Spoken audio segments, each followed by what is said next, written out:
Sveiki, mėlyjeji, astrologinės naujienos. Sugalvojau šiandien, kad reikėtų birželio pabaigą užbaigti astrologiniam naujienom, taigi paklausykime. Pirmiausia, tai užbaigsime birželio pilnatimi. Kitą savaitę, 29 dieną, Ožiaragė mus pasiekė pilnatis. Taigi, kulminacija, emociniai paleidimai, galbūt kažkoks susikaupimas, pamatysime. Ožiaragis yra šiaip emocijas laiko viduje. Tai stebėsime, kas vyksta, galbūt tas emocijas pavyks mums ištraukti į išorę.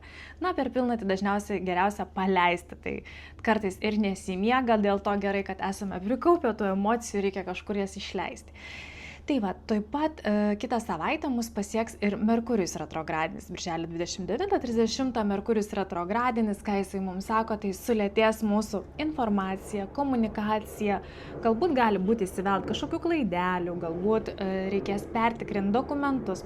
Šiaip tuo periodu nerekomenduoju pasirašyti naujų sutarčių, nebent jūs turite patys savo asmeniniam gimimo horoskope Merkurijų retrogradinį, reiškia, gimėte tuo periodu per 3 savaitės, kuomet Merkurijus retrogradinis, todėl jums galbūt visiškai nesijaučia, jūs kaip tik galite laisvai keliauti, komunikuoti, pasirašinėti sutartis ir šiaip nėra kažkokio tokio jums trukdžio. Tai va, tai čia galite pas astrologą arba patys galite pasitikrinti. O šiaip tai visiems kitiems tai toksai daugiau sulėtėjimo laikas, nes nuo naujų metų mes lekiame kaip tie žirgai į priekį, ugninio žirgo metai tai rodo tikrai daug ugnies, daugiau karščio, ar ne, ir tas pasaulis dega nuo karščio, ar ne, mūsų smegenys taip pat irgi nuo informacijos dega. Ar ne? Tai va tas ir yra, kad truputuką Merkurijus retrogradė sulėtins tas 3 savaitės, galbūt laikas vėl grįžti prie senų dalykų, kur buvo klaidos, pasitikrinti, sutartis, jeigu kažką pasirašinėsite, pavyzdžiui, kažkokius tai sandorius, pavyzdžiui, nuomos, pardavimo ar dar kažką, va tuo būtent periodu, tai yra nuo birželio 29 iki Liepos, man atrodo, 23, patikslinsiu, tai tuomet, labai atidžiai žiūrėkite, ką pasirašote, ar nėra tokios eilutės smulkių šriftų, kad ten kažko nepastebėjot, nepažiūrėjot, nes visa tai tiesiog gali būti, per nepastabumą, ar ne, būkite pastabesni. Aš, pavyzdžiui, esu labai pastabi detalė, man net kartais sako, kaip tu pastebi, tokia smulkmena, sako. Tai yra mano ten tokios mergelės parodymė, kur aš tikrai ta tokia per daug perfekcionistė esu, ar ne, kur kartais reikia šiek tiek, ne taip smarkiai gilintis. Tai va. Bet svarbiausias momentas birželio mėnesio pabaigos yra birželio 30 Jupiteris, mūsų sėkmė, didžioji laimė, autoritetas, augimas, plėtra pereina į mūsų liūtą, į tokį karališką, pasipuošusi, man iškart liūtas, visi mūsų scenos žmonės. Tai yra liūtas ir tas mūsų Trumpas, nors jis dvynys yra, ne, dvynių zodiako ženklas, bet jis tikras liūtas, ar ne, jam reikia scenos. Žmonės turintis liūtą, labai stiprias išreikštas pozicijas liūto, ar ne, saulė stipri, ar ne, arba liūtas yra jų ascendentas, ar gimė liūto ženkle, arba tiesiog labai ten mėnulis liūtė, jiems reikia scenos, juos reikia pamaloninti, jiems reikia aplodismentų. Tai va, tai kas turite, atkreipkite dėmesį, galbūt jau pasilgote, gal jums reikia į sceną dabar ir tiesiog jums reikia tos žmonių minios. Taigi tas perėjimas labai ypatingas tuo, kad tikrai palieka tą vėžį, ar ne, vėžys lieka zodiako ženklas gale, o į priekį eina Jupiteris į liūtą, į tą mūsų karalių, ar ne, kas mūsų karaliaus sostė yra, kas šviečia iš toli. O trumpai apie tai, ką davė Jupiteris vėžyje prieš tai, tai mes galim puikiai pastebėti, kad tikrai nekilnojamo turto sandorių buvo nemažai, labai ir klientų nemažai būta, kurie tikrai nekilnojamo turtą norėjo pirkti, tvarkyti, įsigyti, remontuoti. Tai va tas dalykas tikrai išaugo, man atrodo, apie 10% Lietuvoje tos būsto įsigijimai, ar ne, šitie dalykai tikrai nesumažėjo, tapo ypatingai svarbus. Lietuviai labai mėgsta nekilnojamo turtą, bet jis ypatingai šiuo periodu per metus labai buvo aukštumose. Ir kainos kilo, tai dabar beprotiškas tas kilimas kainų galbūt ir sustos, nes jau nebėra kur aukščiau atrodo kilti. Tas nekilnojamo turtas. Tai va ta prognozė, kai prieš metus kalbėjau, tai tikrai pildosi. Taip pat sidabras. Jupiteris Vėžyje buvo atsakingas už sidabrą. Tai sidabro kainos šokinėjo, kai kur pašoko labai į aukštas rekordinės tas aukštumas, ar ne, sidabras. Tai, ta prasme, kur nesitikėta buvo, nes jis dažnai nėra toksai labai, šokinėjantis, bet tiesiog, kad pakils, taip niekas netikėjo. Na ir apskritai, jeigu taip kalbant, tai plačiaja prasme, Lietuva tikrai gerai gyvena dabar šio periodu ir tikrai tas bendras vidaus produkto augimas tikrai matosi, kad žmonės ir daug keliauja, žmonės daug ką veikia, pramogauja, ilsisi, tie laisvadieniai labai puikiai parodo, kas ilsisi, kas važiuoja prie jūros, kas tikrai turi galimybių įsigyti tą poilsį ir skiria tam nemažai laiko. Tai va. Na, o ką žada Jupiteris Liūte tuos metus nuo Birželio 30 dienos, tiksliai Liūtas bus iki Liepos 26.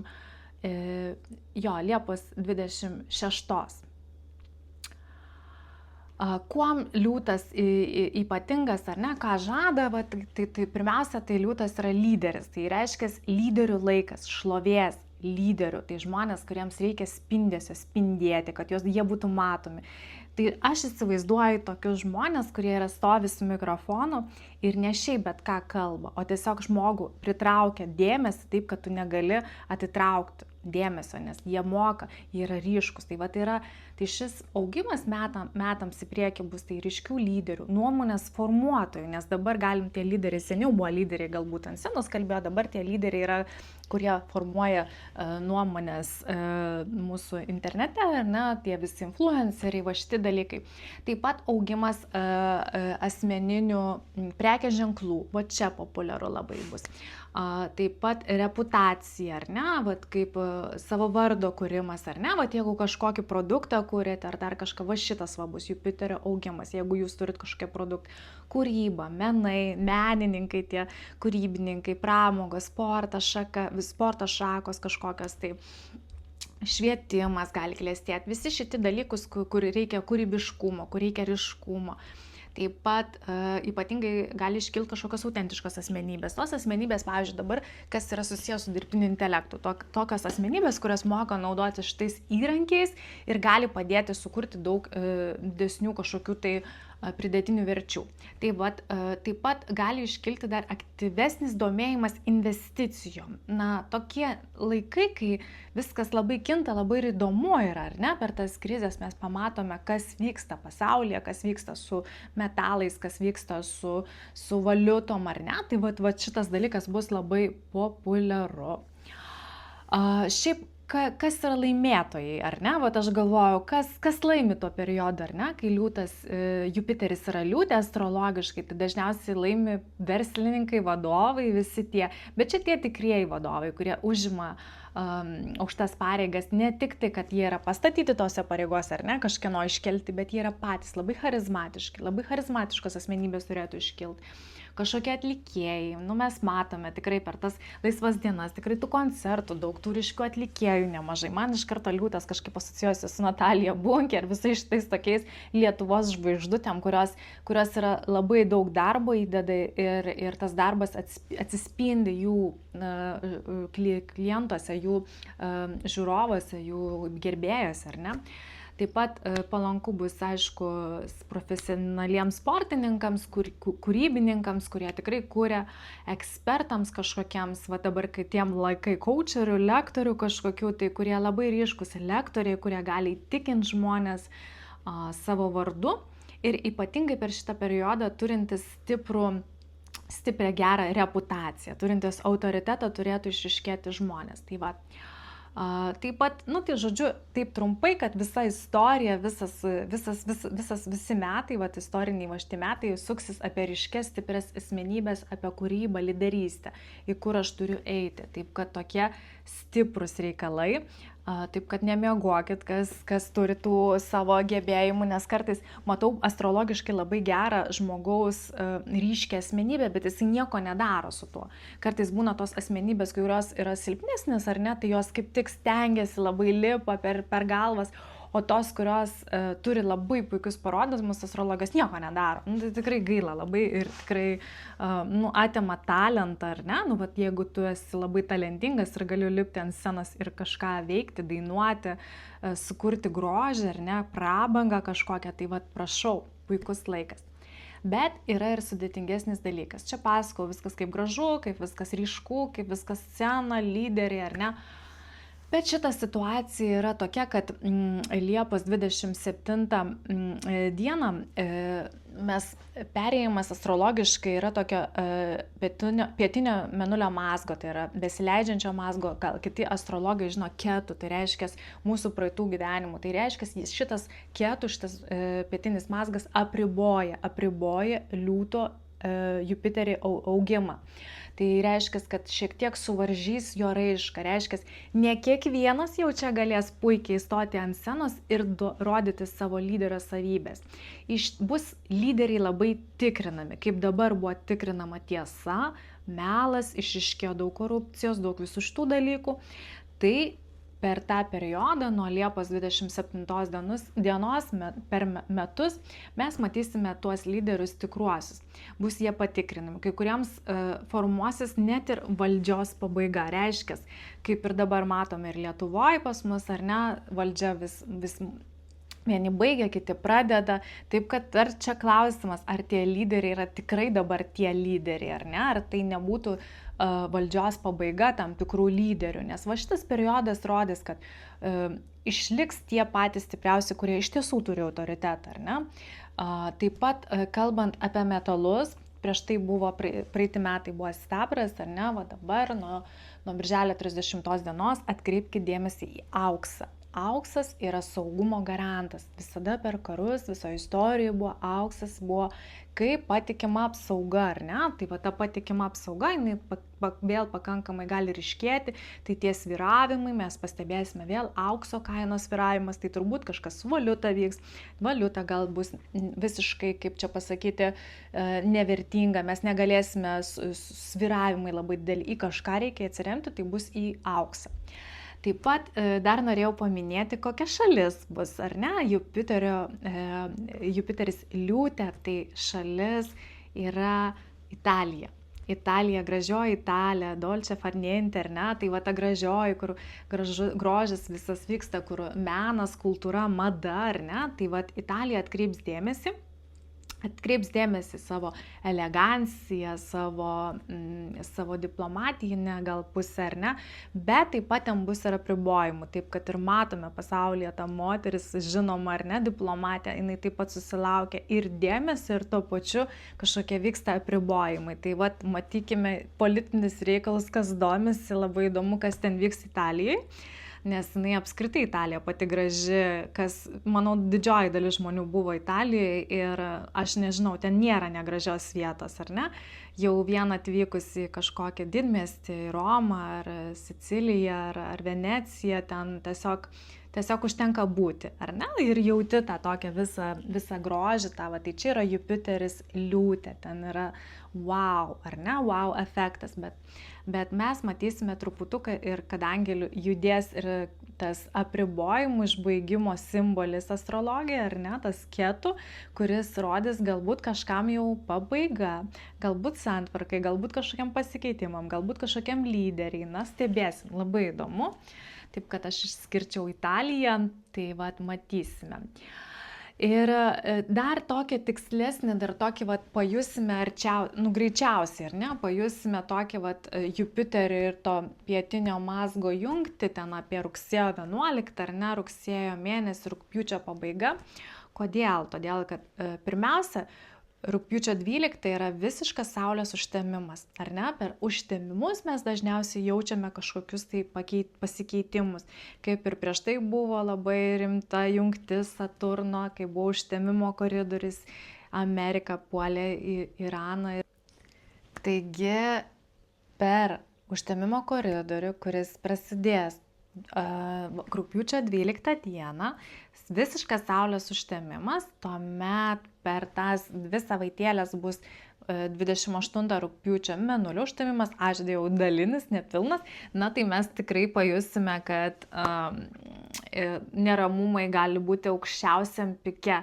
Ypatingai per tas tokias nepalankes astrologinės dienas būna visokiausių įvykių. Tai vat mes ir pastebėjome metų pradžioje, vasario mėnesį, kai buvo irgi ta jungtis, negerų dalykų vyko, jų nesinori kartoti ir net kartais prisiminti. Tai va, tai dabar kalbant apie tą užtemimo koridorių, tai va tuo periodu, rugpjūčio antroji pusė, ar ne, ir rugsėjo pradžioje, viduryje, yra toksai vienas momentėlis, aš pasižymėjau, tai istorinis momentėlis 1990 metais buvo toks irgi toks pats momentas. Tai reiškia, buvo tuo pačiu momentu Jupiterio ir pietinio mazgo ketų susijungimas, ar ne, jungtis, ir tuomet vyko istoriniai įvykiai po Antro pasaulinio karo.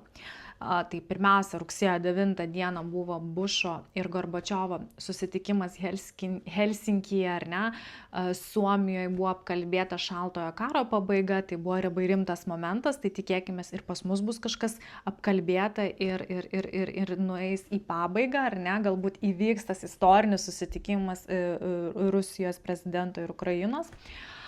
Galbūt su tarpininkais, galbūt kažkaip taip. Rugsėjo 11 Bušas 1990 metais, aš kalbu apie tais istorinės momentus, kada buvo tokia pati jungtis, rugsėjo 11 dieną Bušas pareiškė, kad bus tokia panaudota jėga išlaisvinti Kuveitą, ar ne, nes dar buvo klausimas ir Kuveito krizės, taip pat dar buvo pirmoji didelė krizė po šaltojo karo, ar ne, nes po karo reikia atsigauti. Ir taip pat sutartis dėl Vokietijos susivienijimo buvo tuo periodu. Na ir ypatingas toksai rugsėjo 24 dieną buvo, Gorbačiovas gavo ypatingus įgaliojimus ekonominiai pertvarkai. Tai apie ką aš ir kalbėjau, kad šiti dalykai gali būti kažkas seno sugriūti, kažkas naujo kurtis. Tai va, tai buvo Sovietų Sąjungos irimo pradžia, pati pradžia, toks taškelis, ar ne? Galbūt nebuvo tai viskas taip greitai, bet buvo pati pradžia. Tai va, tai sakykime, tas panašus kaip šiais metais, ar ne, tarkim 2026 metų, mes jeigu žiūrėtumėm pagal tuos įvykius, kas buvo, tai tikėkime, kad rugpjūčio pabaiga, rugsėjais mums gali atnešti panašaus masto pasaulio tvarkos pokyčius tarp lyderių, ar ne, lyderių kaita gali kažkas tai judėti, braškėti pagaliau ir ne tik žodžiais, bet ir veiksmais. Ir kitas dalykas, ta Hormūzo krizė, ar ne, kas tenais veiks, kaip tenais išspręs. Ir tos naftos tiekimo įtampas, yra didelė labai įtampa, kaip čia išsispręs, nes, sunku pasakyti, bet tiesiog matosi, kad čia yra labai didelis taškas, kuriame tikrai reikia išspręsti. Na ir pabaigai rezumė, Jupiterio Vėžyje, tai buvo nekilnojamo turto bumas ir vis dar tęsiasi sidabro pokyčiai, rekordas. Lietuvos ekonomikos augimas, ar ne, visose šitose sektoriuose, kas susijęs su NT, galbūt maitinimu, galbūt tais dalykais. Ir kokia dabar Jupiterio perėjimas į liūtą ir kokias dabar galimybės, tai rezumėtai kūrėjams, lyderiams, savo prekės ženklo kūrėjams, taigi kurkite savo prekės ženklą, bet visa tai atims jūs nemažai jėgų, nes reikės nemažai įrodyti savo vertę, ar tau verta būti po tą saulę. Nes liūto astrologiškai valdovas yra saulė, ar ne? Tai ar ta saulė tavo yra nepažeista, net ir astrologiškai mes matome, ar saulė yra stipri pas tave gimimo horoskope. Bet kartais net ir tie geriausi parodymai neparodo, kad žmogus pasieks pačių aukščiausių rezultatų. Tiesiog sakau, stiprinkite savo vertę, nebijokite įrodyti, ne vieną kartą, 3, 5, 10 kartų, taip pat sakau, sustiprės galimybės pramogų pasaulio žvaigždėms, kurios ilgą laiką siekia tikslų, manau, dar labiau pasieks. Na, o tokį didžiausią ir artimiausią rugpjūčio rugsėjo pokytį pamatysime tame laikotarpė, kai auksas pakeis, bus kaip ta apsauga, ar ne, valiutos, ar ne, tie pasaulio lyderių tvarka, tarp pasaulio lyderių bus irgi kryžkelė, kokie iškils. Tai toks įdomus laikotarpis, tokie didžiausi artėjantis pokyčiai rugpjūčio rugsėjo, tada, kada prasideda tas saulės užtemimas, mėnulio užtemimas, tas koridorius, va tenais vyks tokių įdomių dalykėlių, apie kuriuos aš dar daugiau pasakosiu. Tai va, o pabaigai norėjau padėkoti, kas mane klauso, kas padeda širdeles, kas ką nors parašo, kad kokį gražų komentarą. Labai ačiū, aš labai vertinu, kuriu tik tai jums su didelė meilė, su didelė širdimi, tikrai dalinuosi tuo, ieškau daug informacijos, daug domiuosi, daug skaitau ir apskritai labai gera, kad žmonės yra sąmoningi ir klausosi visokių įdomių dalykų, kurie tikrai yra labai vertingi. Ačiū Jums ir dalinkitės, prenumeruokite, spauskite, bus daug naujų įdomių dalykų, taip kad čia ne pabaiga, dar tik tai kelionės tikslas į priekį. Iki.